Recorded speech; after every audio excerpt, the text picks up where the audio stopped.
All right, Mondy. Here we are again. News, reviews, updates, tidbits, factoids. We have Yes. a bunch of shit to discuss.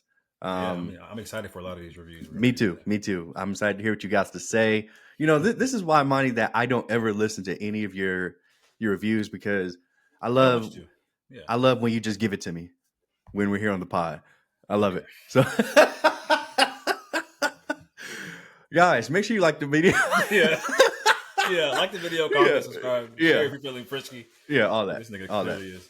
Hey! Did you see we got 42 subscribers now? I Let's saw that. I saw go. that. I saw Let's that. go. Thank y'all. Thank Yeah, y'all. pick it up. All right. We need every one of y'all. I literally value every one of y'all. Let's do it, Monty. Okay, let's get into it. Let's talk about what's coming out. Whiplash is now on Netflix for the film's 10th year anniversary. Whiplash is one of the best films I've ever seen. I highly recommend if you have not seen Whiplash. It stars Miles Teller, J.K. Simmons. Check it out on Netflix, guys. It's a really, really good watch.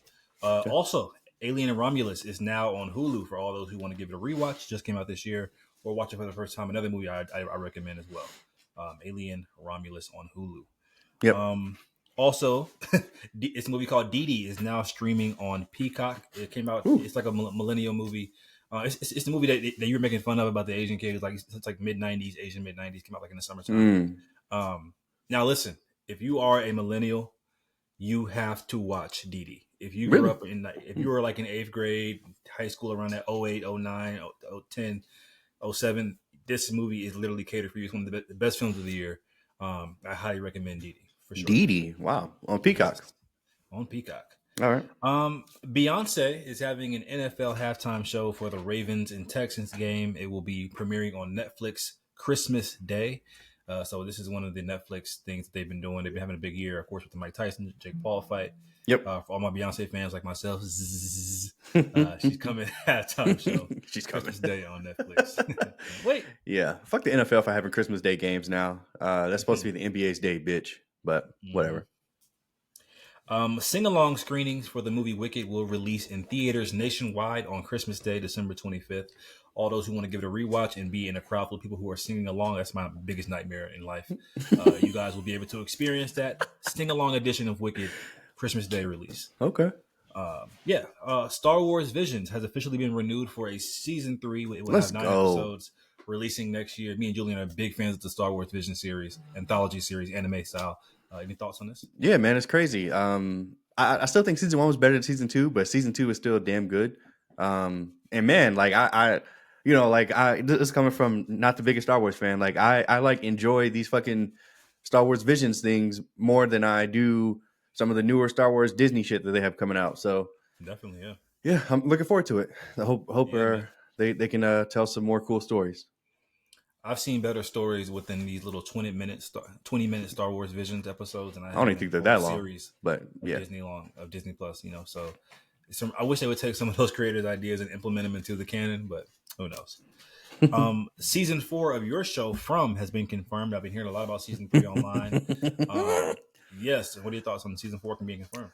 Yeah, man, this is great news. Great news. It sucks that it took so long to get picked up because season 3 just ended this past weekend, and they haven't done anything for season 4, obviously, as far as filming.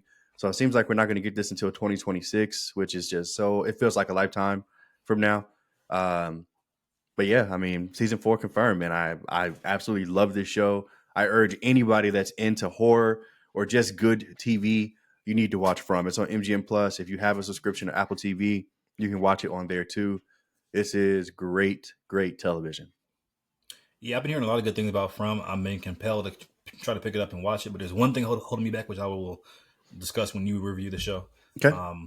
Storm Reed says her character Gia Bennett from the Will Not Return in Euphoria season 3. Guys, she's not Gia sister in Euphoria. I mean, they can't keep paying her to keep crying in the corner every time we right. So I get it, and she's becoming more of an established actress. She's doing her own projects.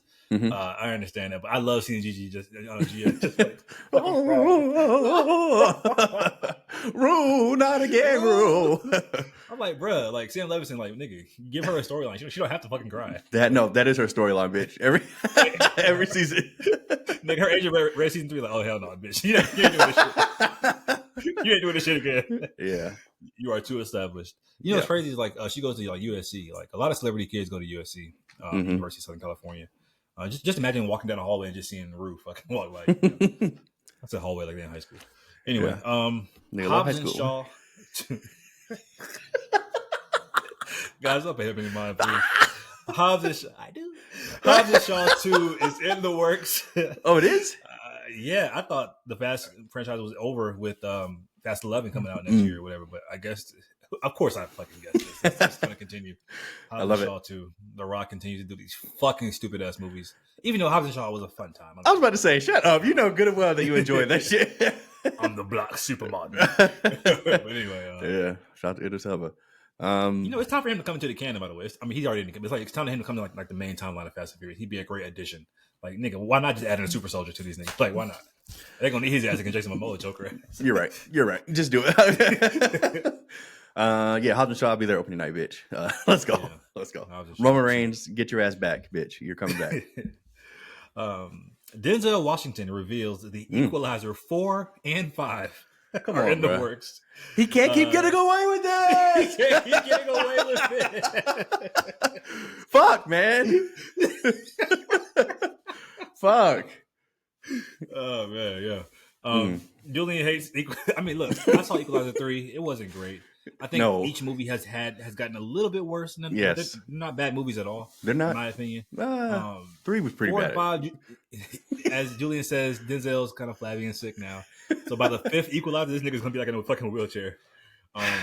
And my biggest complaint with Equalizer 3 was that it just became too easy to him. Like he literally he didn't break a single sweat in that entire movie. Mm-hmm. So hopefully they can bring him back to a grounded level. Like let him get punched in the face a little bit. Like I get it, it's Denzel, but Jesus Christ, like this nigga had 0 threat in part 3. Yeah. I'll say this. I was watching some of his interviews for Gladiator 2, and it looks like he's starting to take his health a little more seriously. He claims to he has stopped drinking for the past 10 years. He's trying to get in the gym. Yeah, I was just like, all right, buddy. But, okay. Oh, yeah, he's whatever. He's Denzel. He can do whatever he wants. So, he's about to be fucking 70. Or is he 70 already? So anyway, yeah,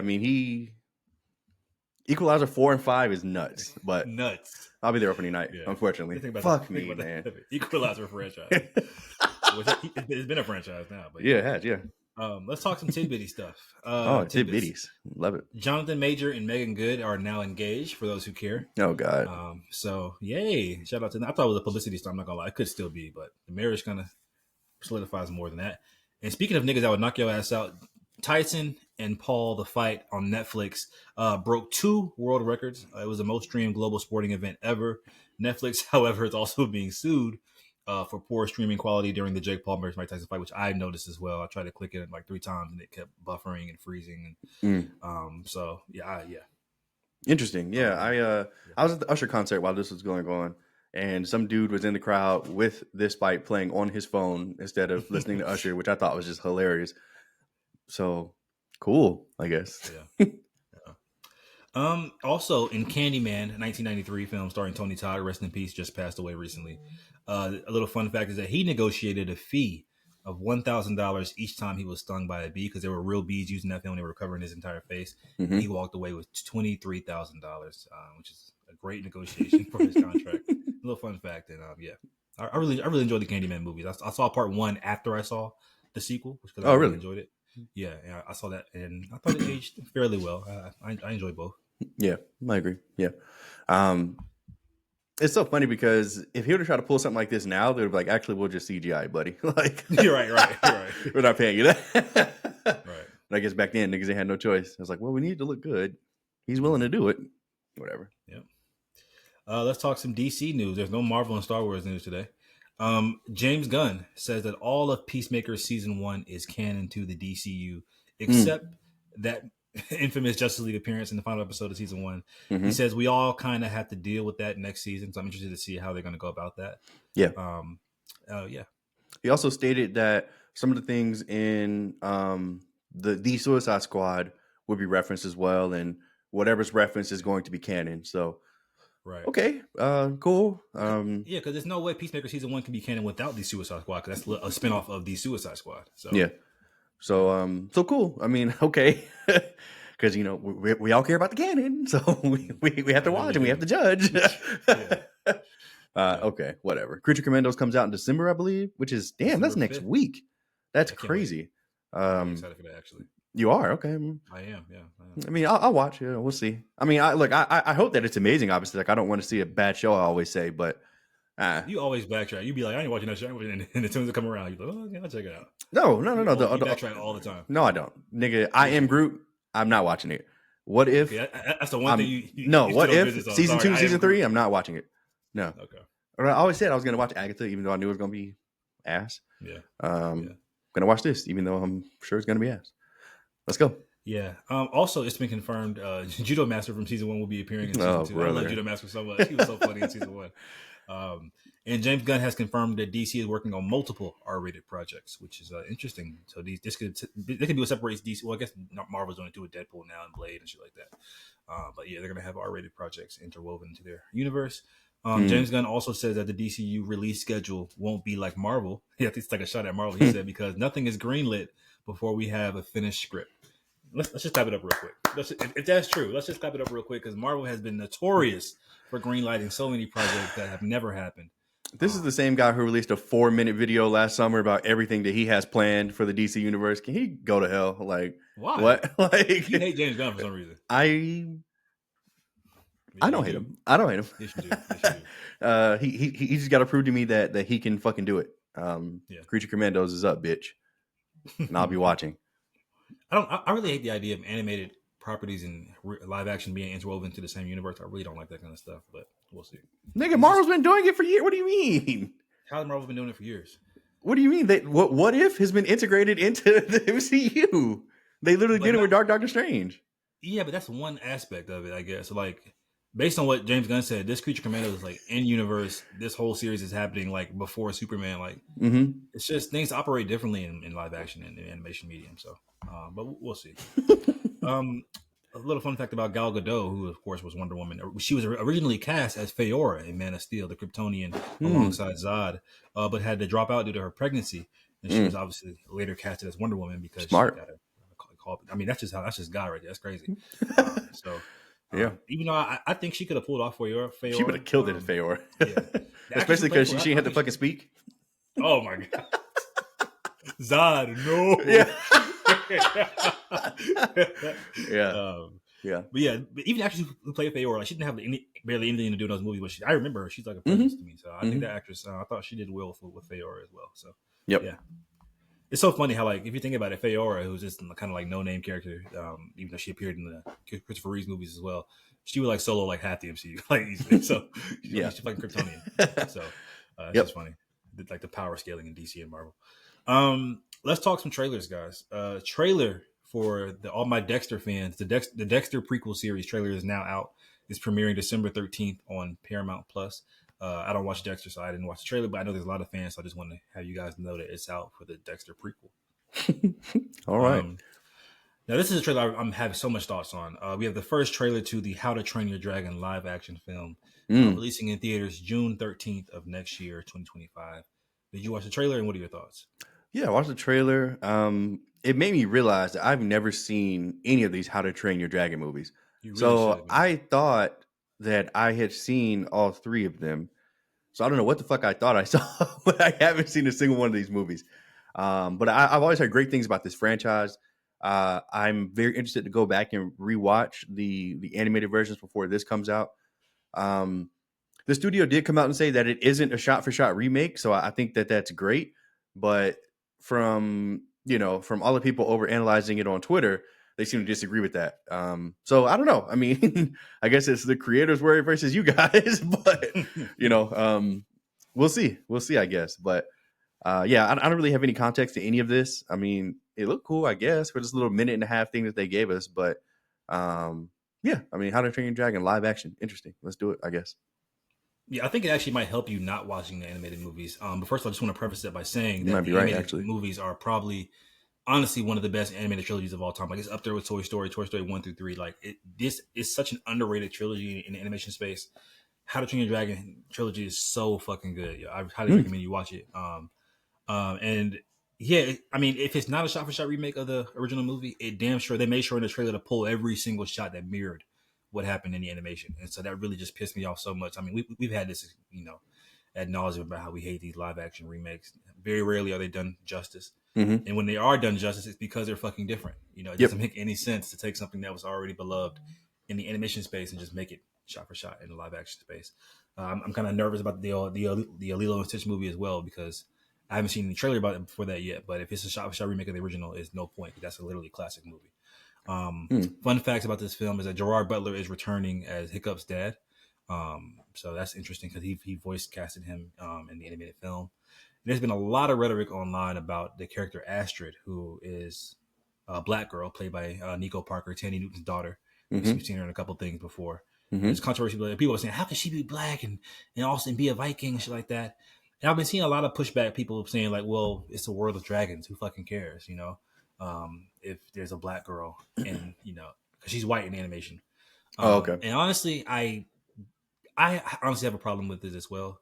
It's just forced pandering. Like, yes, I get it. Like, it's kind of different than the whole thing with like Little Mermaid and Halle being black because mermaids literally aren't fucking real. There's no part of that story that's real at all. But in this movie, yes, dragons aren't real to our knowledge, but Vikings are very real. And I don't recall ever hearing like any black Vikings. And so it does kind of take me out of it a little bit. Like, I'm not like an uproar about it, but I do, even though I think a lot of it is coming from a racist place, I do see the merit of somebody being like, why would she be black? And if these are Vikings, it doesn't make any sense. Why would you change her? So I get it. But I do want to, if you're a racist and you're just kind of use this as like a vehicle to express your racism, then fuck you. And somebody did tweet online that it kind of makes sense why they're doing all these live action remakes for this property in particular, because there is a live action or a theme park, How to Train Your Dragon in Universal or Disney World, something like that. So that makes sense to always try to keep it relevant, so people can know what it's for. And so that was like ding, ding, ding moment in my head. Okay, I get it. Maybe that's probably why they're doing it. But overall, this trailer really pissed me off so much because it's just like looks so familiar to the animation, and that movie's like so good. So yeah.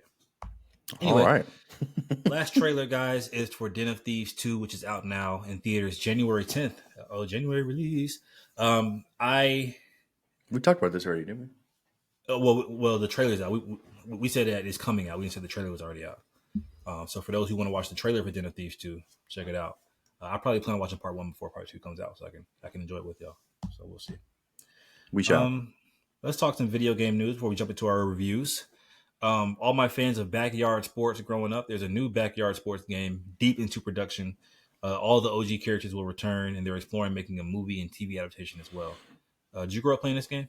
No, never heard Backyard of it. sports. What the fuck is this? Backyard sports, like the little kids that are playing sports, like a video game. You never heard of that? Never. Wow. Okay. Also, PlayStation is working on a new handheld console. Just last news pod, we discussed how Xbox is doing that, and how this apparently would allow you to play PS5 games on it on the go, over the internet, like the portal, and it's looking to contend with Nintendo. We don't care. It's still in early stages. So. This shit's ass. We don't want a fucking PlayStation Portable now, or do we? No, we don't.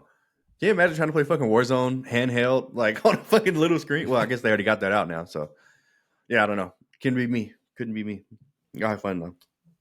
All right, let's talk some reviews. Did you finish any shows? I have 3 show reviews. I have 2 film reviews. So let's start with Superman Lois season 1. Hold on. No, we're not holding on. It's time for me to go. Superman and Lois season 1. You're going. I'm just saying I have 2 reviews as well, so we're going to interweave them. That's all I'm saying. We're not interweaving it. Superman and Lois, bitch, season 1. Now, as I've stated numerous times in this pod, what the fuck was I thinking taking so long watching this show? Like, what was my actual problem? Especially like a season 1 of like a CW show where like history says that season 1s are just season 1 is where it feels like they have like literally no studio interference. This is a story that they actually want to tell. They don't have to worry about pandering. They don't have to worry about interweaving certain characters. Because like season 1 of Arrow is excellent. Season 1 of Flash, excellent. Season 1 of Supergirl, excellent. Season 1 of Legends Tomorrow, excellent. And then there's this, excellent. This is an A season. It's just so good. Some of the things that they were able to do with Tyler Hoechlin and Superman, which is funny because obviously, knowing him from Supergirl and the Flash, like all the crossovers and thing where they interweave him, he was fine. Like I was like, okay, cool. Like this guy's Superman. Like I buy it, sure. I love him as Superman now. Like, I totally get why he has his own show.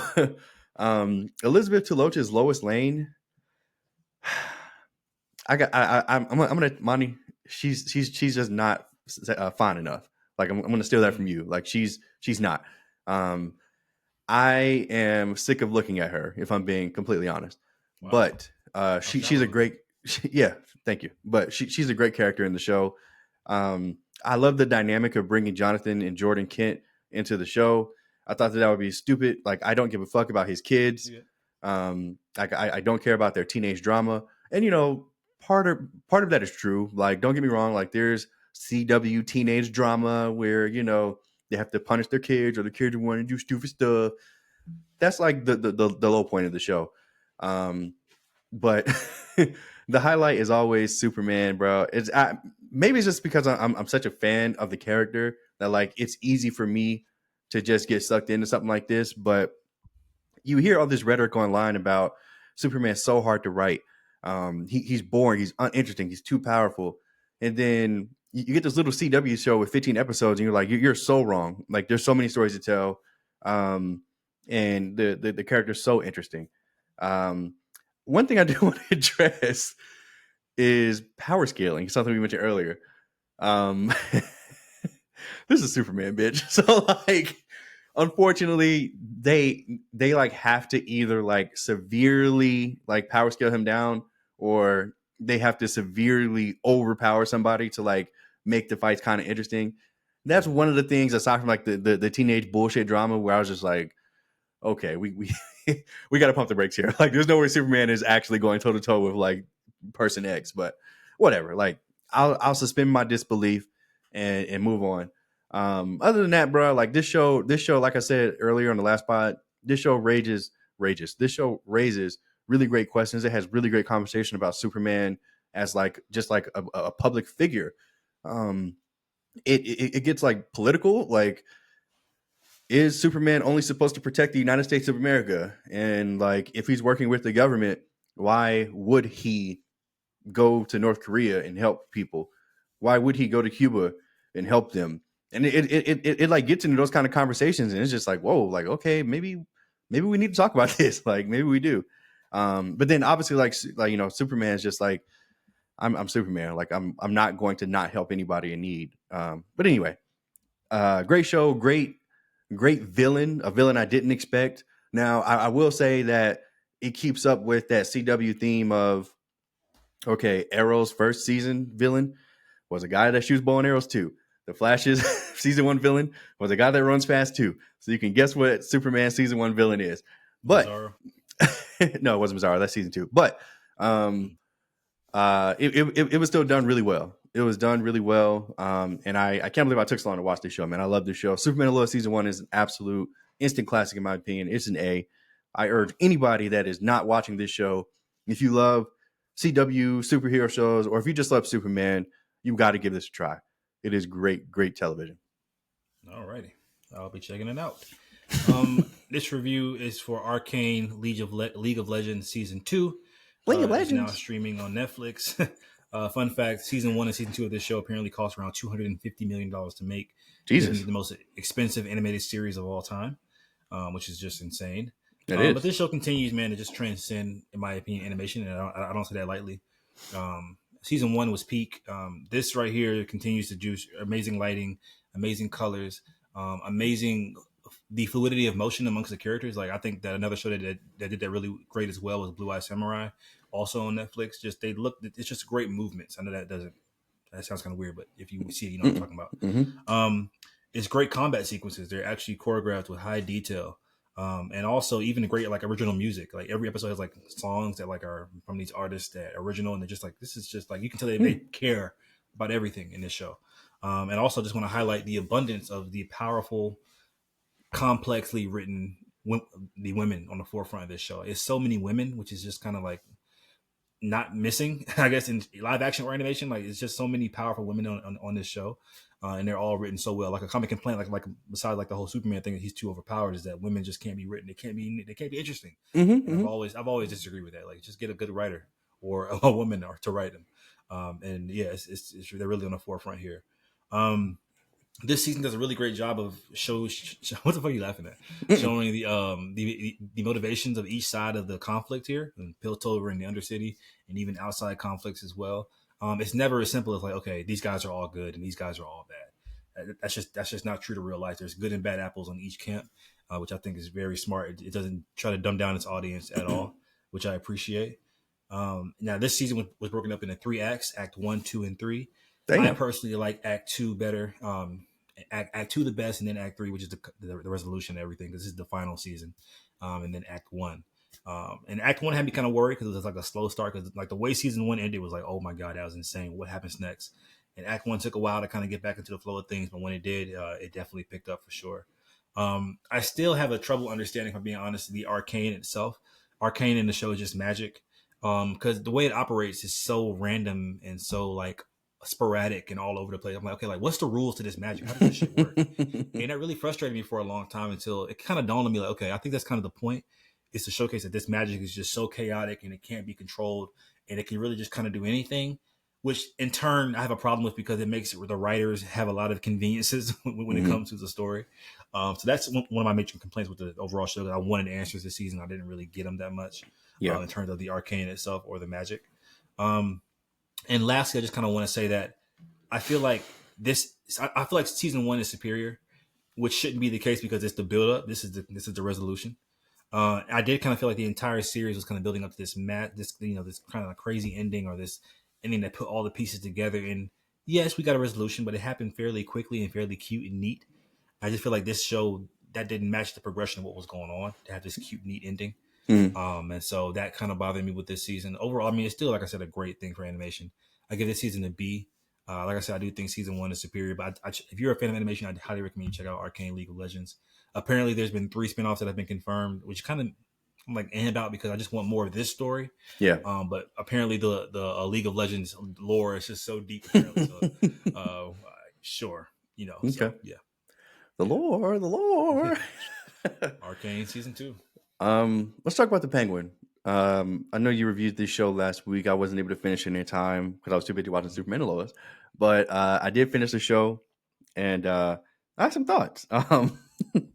So look, first of all, I want to shout out Colin Farrell just for being an absolute maniac and getting in that penguin suit every single day. 4 hours of makeup to get it on, 45 minutes to take it off. Hated it, apparently. Yeah, I mean, I would have hated it too. Yeah, like, but he looked absolutely incredible, man. Like the makeup artists on the show, like they really deserve a round of applause, because they did absolutely fantastic with this makeup, and all the prosthetics and everything they had on them.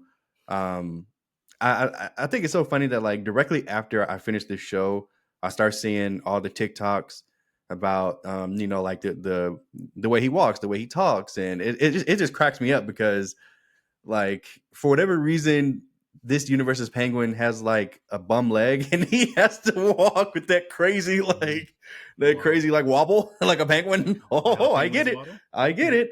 But anyway, yeah. He's like from Boston now. But yeah, the show. Well, his accent is like very Boston-y to me. That's kind of like what I derived from it. But I got old-timey New York. Nah. Like, yeah. Anyway, probably that region. Anyway, the show. Look, man, this show is at its heart. This show is a crime drama. So, like, if you love crime dramas, then you're gonna love this goddamn show, because it's full of I got you. No, I got you. No, I got you. No, I got you. No. Hey, when that's what crime dramas are. Unfortunately, I don't love crime dramas. Like they're just not my thing. But I will say that the characters in this show were able to help alleviate some of like the boring dragging down of the crime drama show that this is, in my opinion.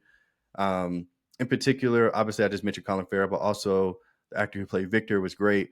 I love Victor and Oz's relationship together. It's unfortunate because as soon as I saw Victor on the screen, I immediately liked him. Is it because he's black? Probably. No, I think he's just a very likable presence, honestly. Yeah, it's because he's black. For me, I'm saying for me. Like I was like, yeah, he's black. Like, all right, cool. Like this is my guy. He's Afro Latino, like you. So Anyway, extra layer. and then I was like, all right, Victor's cool. And then I realized the kind of show that I was in. I was like, oh, okay, well, I'll see where this is going. Sophia Falcone was absolutely fantastic. Love her. Brilliant. Her performance, man, she was crazy good. Get it, crazy, Oh good. yeah, oh good one. Sorry.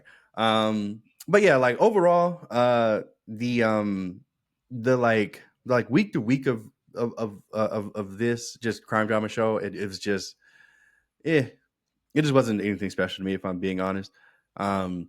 They released a literal bomb inside of Gotham, and Batman was just nowhere to be found. I mean, okay, cool, cool. But whatever. I mean, I guess I'll just ignore that. That final shot got you hyped. I know. Of course it did. Oh yeah. Of course, yeah. Like, of course. Yeah. I mean, that's what this show is missing. He's fucking Batman, bitch. Like, I wouldn't say that. Now look. I feel you though. I feel you. I mean, but look, this is just my like. I know that everybody's loving this show, and like I'm happy for you guys. I have a history with these type of shows. I just don't love them. It's why I couldn't get into Power. It's why I couldn't get into Snowfall. Even Breaking Bad to an extent like that. That took me forever to watch because I'm just like, man, like it's just like plot twist after plot twist after plot twist after plot twist after plot twist. And I'm like, no, I got That's you. Kind of how I feel I about got you. Dramas, about courtroom dramas. That's kind of how I feel about that. So I kind of get it. Yeah. Oh, we got a new piece of evidence. Oh, you didn't read the subsection 39A. Okay. But look, anyway, I ended up giving the show a B. I thought that even though the crime drama aspect of the show, which is what the show is, was bringing it down for me, the performances by the characters themselves. And look, they're in the fucking DC universe. Like, I love anytime they mention Gotham or the Bat or like anything. Like I love it. Okay, like you automatically get points for that. And yeah, so I ended up giving it a B. It was fine. I just didn't love it. That's just my opinion. I would say that's fair, but it's not one of the best shows, the best show of the year so far for me. If you guys want to hear my review, check out Last Pod. Anyway, next series review is for Tyler Perry's Beauty in Black. Now streaming on Netflix. He's back. He's back. He's fucking put the fucking Tyler Perry sign in the sky. He's back. Okay, he's fucking back. Right. Look, I honestly had no intention of watching this show, guys. After Mea Culpa and Divorce in the Black, but I just saw too many wild clips online. I was like, okay, I'm nosy. I got to see what the fuck is Tyler Perry up to. Such a nigger. They got you. Wow. ER. So look, ER. The last 5 minutes of the first episode of this show, somebody dies of a BBL, or I thought they did at least, and somebody gets run over by a car, and I was locked in. From there on, I'm sorry, I was locked in. I was like, okay, this is entertaining. Whether it's I was locked in. Okay. And it's so interesting seeing the way Tyler Perry's his evolution over the years of where he started. He started off doing very family-oriented church material stories. So now he's really been leaning into like erotica, and I guess every artist has to progress. I guess I'd be mad if he was stagnant, so I can't complain. But it's just a very weird thing to witness over the years. Tyler Perry's transition, from church, family oriented to like just sex, erotica. Like, hey man, that was the old him. This is the new him. Yeah. Get with it, Nick. Hollywood and got his ass. Yeah, literally they got his ass. Now look, there's nothing more Tyler Perry loves more than a dysfunctional family. Yeah, and that's on the forefront here once again. Shocker. The way Tyler Perry writes evil black men is still like the most. I told you, bitch. Get the fuck out. I'm like, oh my god. You think I want a cup of coffee in the morning, whore? Get on my fucking voice. Yeah. I'm like, nigga, what niggas have you been around? Like, I don't know. But well, look though, I say all that to say, guys, this is Tyler Perry's best work in years. When I say years, I mean years. Not only just the entertainment value, which I mentioned because of the BBL death and all that kind of shit. Like, it's well written, and something I never thought I'd say is that there's complexity to these characters. Because I was just ragging on him about Divorce in the Black, about how he lacks subtlety and he lacks like any kind of complexity with his characters. They're so black and white. Yep. But the characters in this show, there's like everybody's like interconnected in this way that's interesting, which kind of builds upon itself. And people that are bad, which almost every character in the show is vile, like kind of like a Succession, like our House of the Dragon. Like everybody has their own motives. They're kind of all evil. Sure. But it really works because they're layered, and you find yourself being invested in the story and caring about this stuff. And so I'm almost questioning, like, did Tyler Perry really write this shit? Because like who's really behind the scenes. This is actually good stuff. Okay. Like it really is, man. I think Avi, based on what you told me about her likes and stuff like that, I think she would actually really enjoy the show as well. I'm not going to bring this So up to her at all. I'm not going to be forced to watch this. Thanks, though. well, yeah, and now look, my biggest problem with the series though is the finale, only because I am this is the part one of a part two, which I learned later on. This is part one of part two. Part two comes out next year. Okay. And I understand when you have a part one of a part two, you're kind of leading off like maybe a cliffhanger or more to the imagination for what's to come. Mm-hmm. But the way that this show ended in the abrupt manner that it did, Tyler Perry needs to be jailed. It was egregious. It was an egregious cutoff if I've ever seen one. I get it. There's more to come, but you got to give us some kind of resolution for a part one of a like imagine Doom 1 part 1 ending off where I can't. It's hard. I can't even explain how, but it was just so abrupt. I was like, "It's no way this is the end." I was like looking at the credits, like, "Okay, next episode," or like it ended. So that kind of brought the grade down for me. But honestly, guys, I give Tyler Perry Beauty in Black a B. I never thought I'd get this man a B ever again in life. So this is actually a huge accomplishment. A B is good, guys. So yeah, Tyler Perry, is he back? He's not. This is on Netflix. And how many episodes is it? 8 episodes. 8 episodes on Netflix. Beauty in Black. All right. Tyler Perry's Beauty in Black. Yeah. So yeah. Sure. Please give me your From season 3 review. Writers are working hard with him in this. Anyway, From season 3, guys, man, just as I stated earlier, this show came out of nowhere for me, and I'm so glad I found it. I've been a horror fan my entire life. I stated in the first and second season that this show was giving me literal nightmares. No movie or TV show has ever done that ever. For the record, I asked my coworker who watches this show as well. I was like, "Is it scary enough to give you nightmare?" Because I remember when you said that kind of like stuck with me. I was like, "Okay, this shit must be scary." He was like, "Yeah, he's a bitch." Because no, he's like, "Yeah, I guess it has scary elements, but nightmares is insane." But go ahead. I'm sorry. Okay. I mean, all right. Anyway, where was I? You like completely threw me off. Yeah, From season 3. Anyway, yeah. This show, man. This show is the first 2 seasons were literally so horrific. And then we get season 3, which goes in kind of like a different direction, but I think the show's biggest problem at this point is that it releases week to week, and I'm not able to binge it anymore. That's not a problem, nigga. Yes, it is. When I was able to binge this show, it was much more enjoyable because the week to week minutia and dragging that they do couldn't bother me. I mean, it couldn't, because I was able to just move along to the next episode. But this season, it really bothered me with all of the dragging they did. Now, I also stated previously that this is one of those shows where it simply cannot go on for like 10 seasons like The Walking Dead or like Lost did. Like it just can't do that. This is one of those shows where like at some point they have to give us answers about something, because part of the fun in the earlier seasons is that we're kind of just dropped in, and like you're kind of learning as you go, but you're not really getting much. Like there's a lot of guessing, there's a lot of trial and error, and you're kind of you're kind of figuring out bits and pieces as you go on. Well, in season 3, they did a reveal in the beginning, literally in the first episode, and then they did a reveal in episode 10, which was the finale. So the other 8 episodes were just like, they were fine, but like there was nothing coming to light in those episodes. It was more of just like, day in the life, we got to survive. They're out to get us, blah, blah, blah. And I think that's like the biggest problem that I had with this season in particular.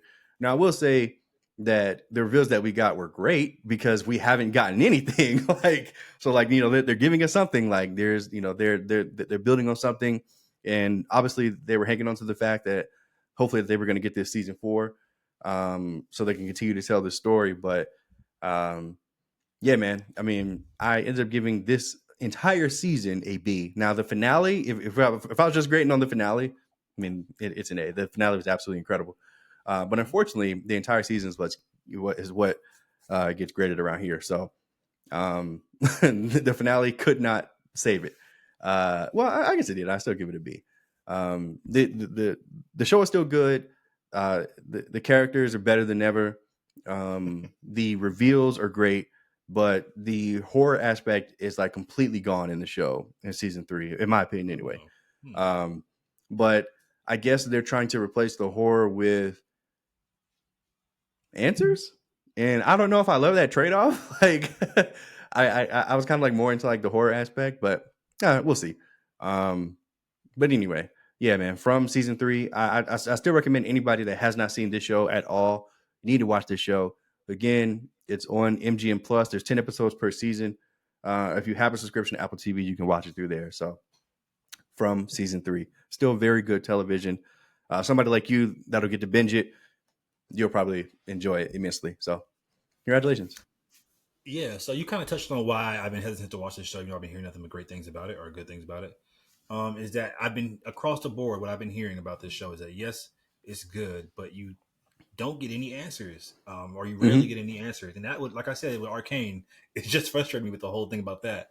But that I can't imagine going through 10 episode seasons and hardly getting any. Like that would just like it feels like the writers are kind of like they're just kind of like teasing you, and I don't like Mm-hmm. that. Like I don't like that kind of storytelling, honestly. So I feel Okay. like I'm scared that would just frustrate me a little bit too much, because that's a large time to dedicate to something that you don't really get a lot of finality and a lot of answers with. So that's the one thing holding me off. But who knows? I might change my mind.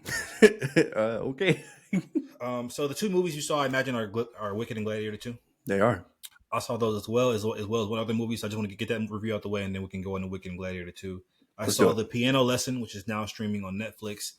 This is produced by Denzel Washington. It is directed by his son Malcolm Washington, and starring his son that you guys all may know, John David Washington, who is supported by an amazing cast. Now, I've expressed many times before that I just don't fully believe in John David Washington. Like I think he's not bad at all, but I just doesn't have the star power, even in comparison to his dad, which is an unfair comparison. Just alone, I haven't been bought on the star quality of him yet. And while I'm still not over that fence yet, this movie did a lot. It did a lot to help his case because he's always a very subdued character, a very laid back kind of demeanor in all his movies. This movie, he gets to stretch his actor wings a little bit because he's playing a very animated kind of person, which I didn't know he could do. I thought he did well enough. So shout out to John David Washington. The cast is comprised of Samuel L. Jackson, who of course is a living legend. We have Danielle Deadweiler, who was Emmett Till's mom in the Till movie came out a couple years ago. She's a powerhouse. She's amazing here as well. Ray Fisher, I really want to shout out. For those who don't know, he was Cyborg in Zack Snyder's Justice League movie. He was blackballed for a while because he spoke out about the racism that was taking place on that set. But now he's back, and he does some really really good character work in this movie. Like he's a damn good actor. I'm really excited for Ray Fisher's future. And Corey Hawkins, who I've just really become a fan of fairly recently. But everything I see him in, this guy is so fucking good. He probably like my top 10 favorite actors now. Like seriously, like Corey Hawkins is somebody that has had a slow build in his career. Mm-hmm. But everything I've seen him in, he just gets better and better. I think he has a star quality, if anything. So yeah, I hope he gets the day where he can lead like a major franchise one day. So we'll see. Anyway, this film is an adaptation of a August Wilson play. He's a famous black playwright, and it certainly feels like one of those films. Like, which I don't think you'd like it because it feels like a play in a film format. And there's lengthy monologues between characters. There's emphatic conversations between two characters that last a while. It's set kind of in this one central location. There's other locations as well, but like basically it's his house and his piano. And at the core of the film, it's about two siblings, and John David Washington and Danielle Deadweiler, who have experienced trauma through different ways in their life, whether it be just being black in the early 1900s, which is pretty traumatic on its own. Also having family issues, and they both kind of go about the trauma in different ways, and it comes to a head in the finale. And I think that it's shot absolutely beautifully. It's one of my favorite looking movies of the year. But perhaps my biggest problem with the movie is that I think it just translates a lot better to the on stage than on the film, because in film format anyway, it just doesn't feel eventful enough. You know, all that to say, it's not a bad movie at all. And I think that Malcolm Washington, who's definitely getting, first of all, guys, Malcolm Washington is 33 years old, and this is his directorial debut with this cast. So nepotism, obviously, but it's black nepotism, so I don't really care. But all that to say, I think this is a dandy, fine. I know it's the word dandy in my fucking life. This is a really good directorial debut from Malcolm Washington. I didn't love it, and I'm Yeah. excited to see what he does next. So hopefully the Washington family's here to stay. And make their place in Hollywood. So B- for the Piano Lesson, now streaming on Netflix. Got it. Now let's talk Gladiator 2. I would love to hear your thoughts. Oh, Glad you started with this one. Um, yeah. So Gladiator 2, unfortunately for me, was a disappointment. Um, I I'm not sure where to begin. So I I am a fan of this show called Spartacus. There's a show that used to come on Stars in the late 2010s. I'm sorry, late 2000s, early 2010s. Um, and if you've ever seen Spartacus, they literally ripped the entire story from Spartacus to make this movie. The only notable difference is that Spartacus isn't the son of anybody. That was like the only difference. But if we're talking about a character from a different land who gets captured by the Romans, who has to fight through the gladiator pits, who's gladiator boss, is kind of a sleazeball who wants power, but the gladiator himself really only wants the head of the Roman general. I literally, brother, that is Spartacus. Like, I'm not kidding at all. And guess what, guys? That's Gladiator too. Now, if you haven't seen Spartacus, maybe you'll enjoy this more because maybe that story would be more fresh for you. But even that wasn't the worst part, in my opinion. The lead actor who plays Lucius, I think his name was Paul Paul Mescal. Mescal. Paul Yep. Mescal. I'm sorry to say, he just doesn't have it, or he didn't have it in this for me. Like I just didn't get leading man, you know, men amongst boys energy from this guy. Like I just didn't get that energy. Um, the pacing was a little weird in this film. Denzel didn't have literally anything to do in the first half of the movie, and then in the back half, he just did everything. And I was just like, okay, we're moving along. You're moving along kind of fast, but okay, great. Denzel actually gets a fight scene in this movie, which was surprising, but I was like, okay, Yeah, that cool. surprised me too. I like, Yeah. what? All right, cool. You gonna fight him? Yeah, You right. gonna fight that nigga? And You gonna fight but somebody else? I think the biggest problem in this film for me was that this movie set in Rome during the Roman Empire in the Great Colosseum, where with gladiators, I thought that there wasn't anything memorable in terms of action. Even the shark and water thing, which I thought was just ridiculous seeing it on screen. I never thought that I would agree with fucking what's the crazy nigga's name? May Kill Bill. Oh, Quentin Tarantino? I never thought I would agree with Quentin Tarantino about sharks in the Roman Empire. Like, because I remember actually him saying a quote like, "This is fucking stupid. This would never happen." I agree, bro. Like, I was just like, how did they get these sharks in here? Like, how? Like, actually, how did they do it? Like, the water, I was like, okay, like they have like an ever flowing water, but then Avi reminded me, the Romans, they had aqueducts. They were the first civilization. Yeah, I I was heard that like, part is actually historically accurate. I heard that I they was can like, actually okay, fill the Coliseum with water. okay, whatever. But these sharks, how the fuck did they get all these fucking sharks in here? Whatever. Man-eating sharks. Yeah, these sharks were going crazy. I was just like, okay, bro, whatever.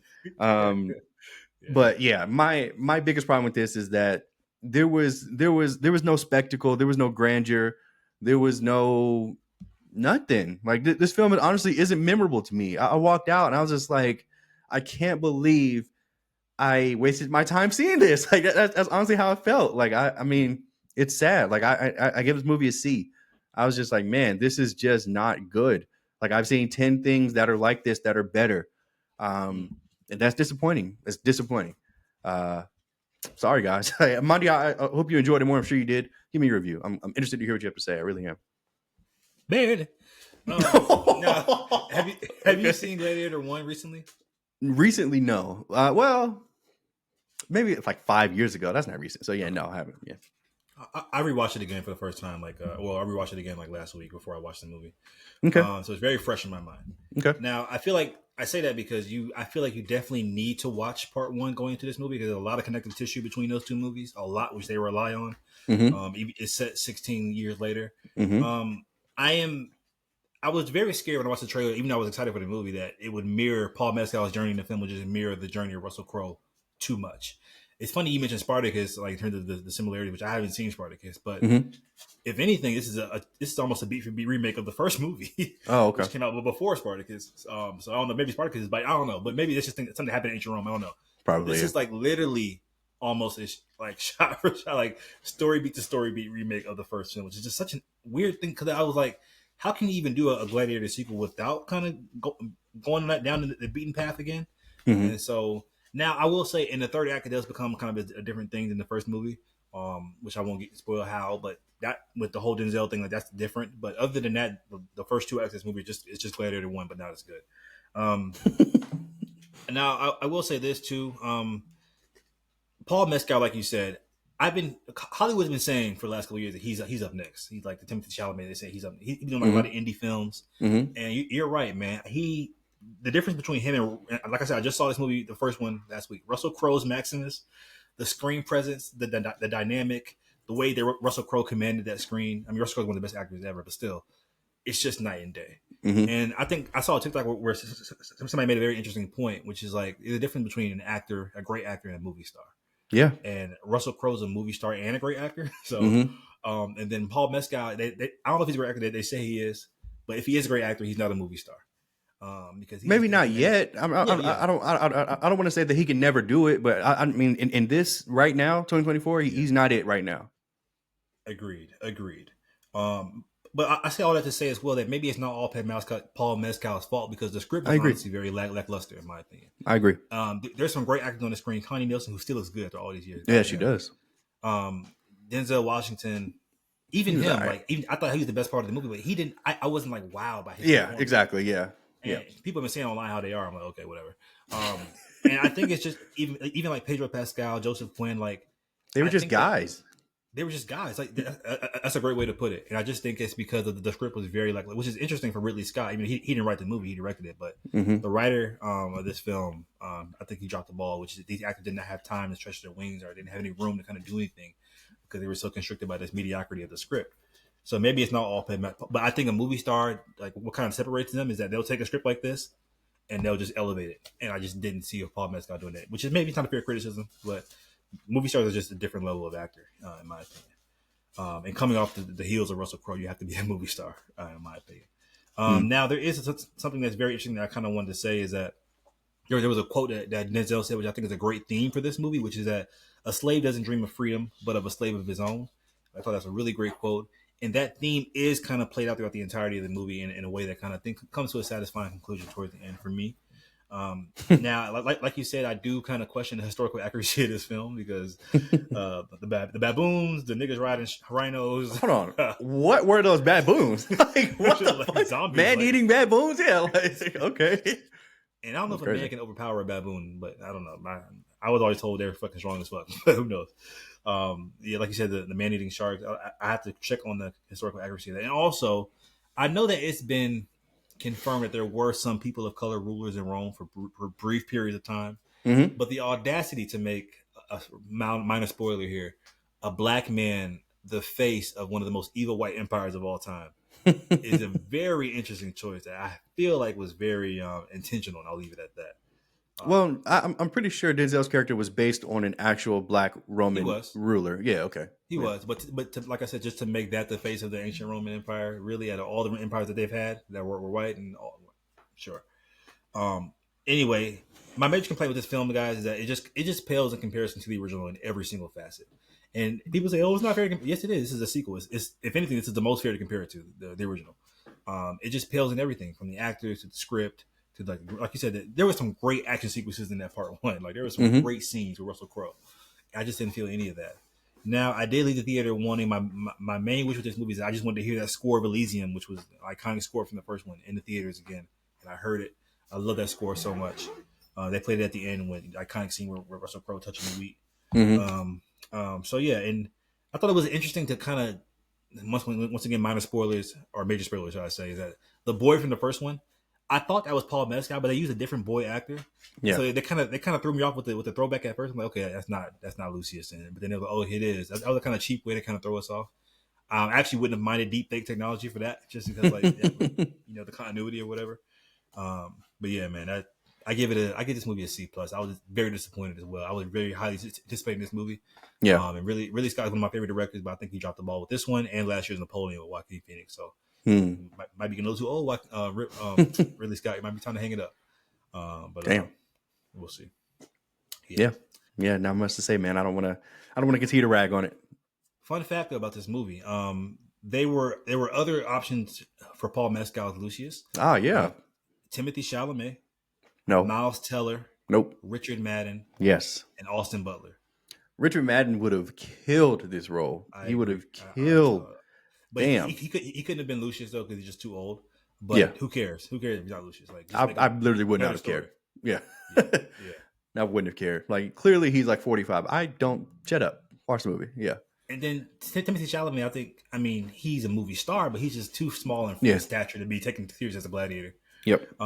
Miles Teller the same way. He's taller, but he's just. Well, I can see Miles Teller beefing up. Like he has the kind of frame for that. But he doesn't have that old ancient Greek face. I know that sounds kind of weird. But he has like a very modern face. Wow. And then Austin Butler, who I think is really great as well. I think he's a movie star as well. I think he would have been interesting. I don't know if he would have been good, great, should I say? But I think he would have been more interesting than Paul Mescal. He would have been like Brad Pitt and Troy. Like I think he would have been like killed it as Troy. I know, but I'm saying like I think he would have been like too fucking cool. Because like to me like but that was Achilles though. Achilles supposed to be right. Yeah. Like, but yeah, I every time I see Troy, it's like, why is like Brad Pitt is too fucking cool, bro? Like this nigga is so suave in this movie. Like it's crazy. And I think Austin Butler would have brought that energy. I don't know. He'd have been too fucking cool. Such a fucking great movie. It is. It's really great. Okay. Last review, guys, and the last segment is for Wicked. Now, Julian has no context to Wizard of Oz or anything like that. No. So I would love to hear your thoughts on this film. Yeah. Mondy, this is your most anticipated movie of the back half of the year. I remember you telling me that. This is my most anticipated movie of the year, guys. Yeah, I was just like, wow, okay. So, yeah, like, as Monty stated, I had no idea that this was a play or a musical in theaters before, which is how people knew the music. I was like, how the fuck do y'all? No, it was a stage play on Broadway. That's what I meant. I'm sorry. In like a musical theater. I was like, how do people know this music already? Like, why is this TikTok song? I mean, why is this popular? You gotta be popular. Like, why is this on TikTok? Popular. Yeah, like I had no idea. Like, I'm completely in the dark about all of this. Look at Deja.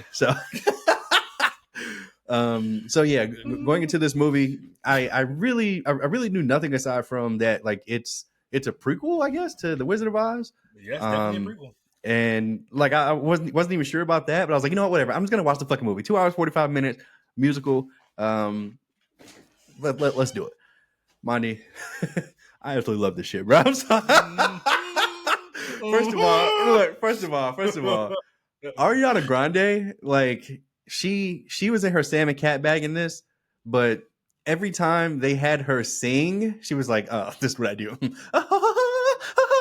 Fun fact, guys, this is one of the very few musicals in which the singing was done live. This is typically musicals that have pre-recordings.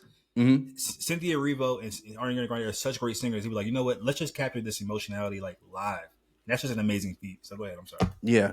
Ariana Grande was absolutely incredible in this movie, man. She stole it for me, in my opinion. And it's funny because, like I said, like I had no idea about any of the promo or anything about this movie. So like, I knew she was in it.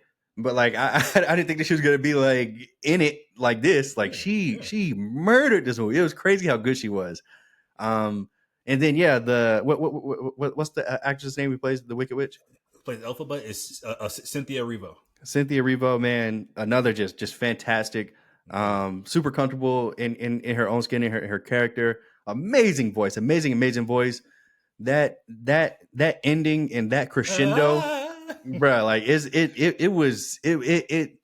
this is what movies are supposed to do. Movies are supposed to make you feel. They're supposed to have some type of grandeur, some type of spectacle to them. And this is everything Gladiator 2 is missing. Like, I hate to say it, like I know we're not talking Gladiator anymore, but like I saw Wicked first on Wednesday, and then I went to see Gladiator on Tuesday or Thursday, and I was just like, Jesus, like, where was, but anyway, yeah, this movie is absolutely fantastic, bro. I loved all the singing. My only complaint about this movie is that they did a little too many songs ensemble. Like, I would have loved more duets or more just solos. But other than that, man, like I was along for the ride. Like, I didn't even really feel the runtime until like towards the end when it was wrapping up, and I was like, okay, fine. I will say I was the only person in the theater that laughed when Elphaba got her superhero suit up scene. I'm sorry, like it was just funny to me. Like, picked up the hat, did the picked up the broom. The broom was flying. The iconography though, the Wicked Witch of the West, because you haven't seen Wizard of Oz. Exactly. You have to Yeah, really understand that. That's a yeah, big moment. it is. Yeah, it is, and it was funny. Sorry. But yeah, man, like I can't wait for part two for this. This movie was absolutely sensational. I have no complaints about it aside from the too many ensemble singings, but from the beginning until the end, I was entertained. Abby's going to see it again this weekend. Like she loved it that much, so I might see it again too, to be yeah, honest. man, this was incredible. I'm blown away by how good this movie was. This is an A. This is probably the best movie of the year for me so far.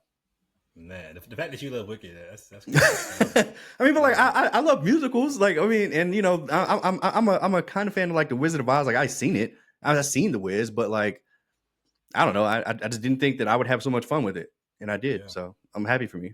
yeah. I highly recommend you watch the Broadway play. It's really No, it's gonna fantastic. spoil it. No, well, yeah, after you see part two. Oh, okay. If it ever comes to Vegas or whatever, man, buy those tickets, man. It's so good. But yeah, man. First of all, I just want to shout out the marketing for this for this movie. It's like I haven't seen the marketing like this since like last year's Barbie, I guess.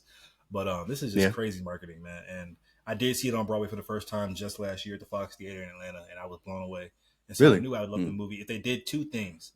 All they had to do was two things for me to love this movie. Number one, what they had to do is get the chemistry and the bond between Elphaba and Galinda right. That's all they had to do. And then number two, make it whimsical and fantastical and fantastical. I'm talking like Galinda. um, and just make it. Linda. Galinda. That goat is by the way is Peter Dinklage, by the way, for that fucking goat. Ah, okay. Peter And Dinklage. it just also like because it lends itself to being translated from the stage to the silver screen so well, which is the opposite of the piano lesson, which I don't think lends itself to from stage to film. But I remember watching this play. I'm like, this would be a great movie. Like I can literally see all the steps here. I want to shout out the director John M. Chu, who has made movies that we both know and that we love. And I think this is a great example of a director that gets better with everything that he's done. He did Step Up 2 and 3, which I actually love Step Up 2. He did G.I. Joe Retaliation, which I think is a step up from those movies. Mm. And then he did Now You See Me Too, which I think is a step up from those movies. And then he did Crazy Rich Asians, and then Into the Heights, which I love. Into the Heights, another musical which I think is really. If you haven't seen that, I recommend that as well. Mm. And now he does this. So this is how directors' career should go. Just get a little better every time, a little better every time, and then reach your magnum opus. I knew that I was in good scenes with this movie, in good hands with this movie with one scene, guys. And I'm sure you know what I'm talking about. That dance scene with Elphaba and Galinda. I was like, okay. I mean, that scene was so fantastic. I was like, okay, I'm in good hands. People were crying in my theater. Um, it felt magical. Like you said, it Mm-hmm. just felt magical, which is what Oz should feel, if anything. Mm-hmm. You know. And now going into part two, though, I do recommend maybe don't watch the whole Wizard of Oz all the way, but maybe see like a Cliff Notes because there's so many reveals that's going to happen and so many twists and turns in part two of Wicked that if you don't have the context, might not hit hard at all for you. Mm-hmm. So just watch just see like the breakdown on YouTube, like what happens in the Wizard of Oz because so many things come to light in part two of Wicked, which is like, oh shit, that's so fucking cool.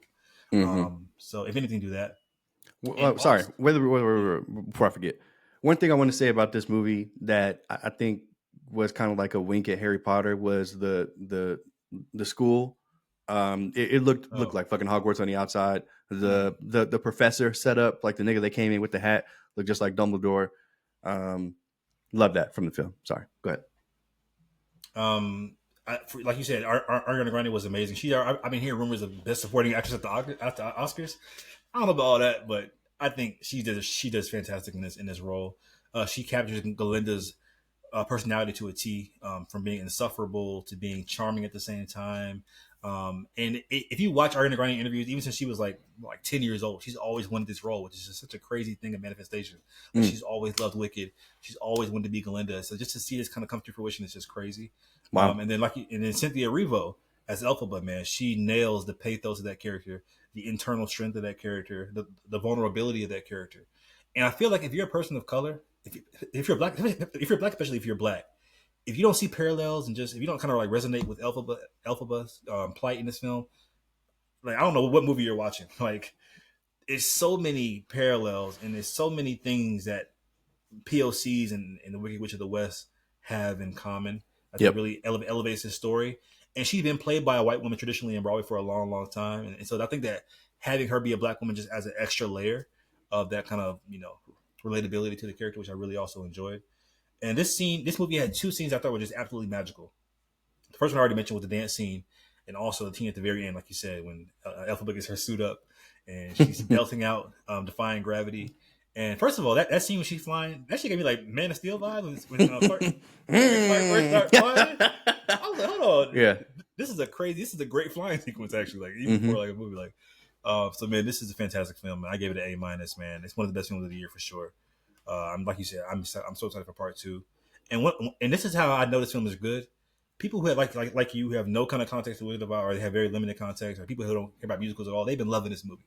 Mm-hmm. That's always a testament that if you can transcend people who aren't already kind of like invested in the genre or whatever, then you have something really cool in your hands. So man, this is so good. Yeah. I will say also, this is one of the few times that I can remember my theater being extremely packed for a film, especially on a Wednesday, which is just weird. A Wednesday in Vegas. I mean, but if you went to a pre-screening of any movie, it's gonna be packed, right? Is it? I don't know. It's people that want to see that movie. Maybe you're right, but man, it feels like since I've moved here, I've had maybe like 1 or 2 like really like actually packed. Like I'm actually sitting next to somebody on both sides. Like the front row is packed. Like I don't feel like I've had that experience since I really moved out here. Was Doom Part 2 like that for you or no? I don't remember it being no. Okay. Barbie, Oppenheimer. I think I was in Atlanta for that, wasn't I? Or maybe I wasn't. No, I don't remember it. No. Oh, wow. I don't remember it. No. This is one of the only times that like it really stuck out to me. Like this shit is niggas is in here. Like this shit is packed. Green and pink. No, nobody was dressed up. Thank God, and nobody was singing. I've been hearing this whole debate online about you should be able to sing, and I was like, how do y'all know the songs, bro? Like, what are y'all trying to sing? Then I realized that it was a musical. I was like, oh shit, okay, well, yeah. Don't you fucking dare, bitch. Not while I'm there. Yeah, man. But yeah. Guys, that wraps it up, man. We both. I'm glad you love Wicked. I would have never thought, honestly. So yeah. Listen, guys, make sure you like the video, comment down below, and subscribe to the Current Era Pod. Mondy, thank you so much, man. You're the best. Thank you.